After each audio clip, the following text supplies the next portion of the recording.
Uh, I don't know how to do this. What's your name? My name is Robert Pittman, and I live in Charles City, Iowa. How old were you when 9/11/01 happened? I was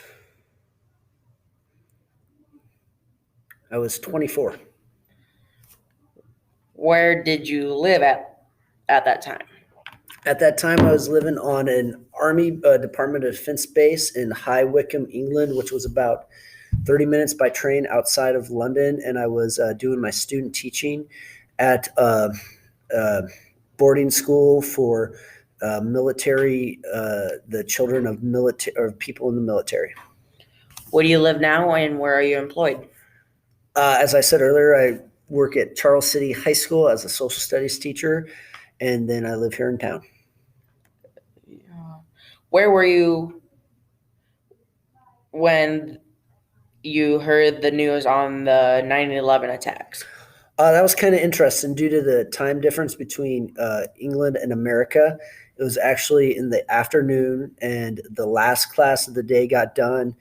Over the intercom, the principal got on the intercom and said, all teachers immediately report to the teachers' lounge. He turned on the TV, told us what happened. Since we were at a Department of Defense base, it was and had children of our military personnel. We were considered a high-level terrorist threat, so the base automatically went on lockdown.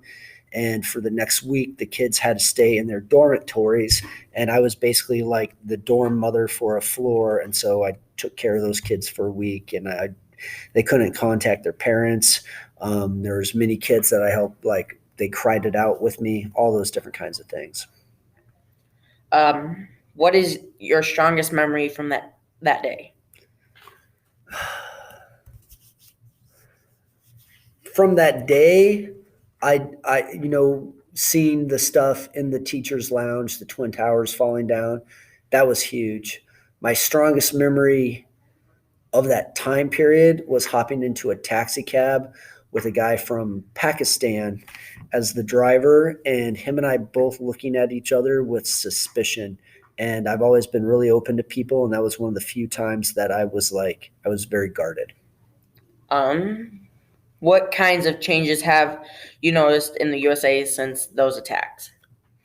We react to uh, nationalism and conservatism way more.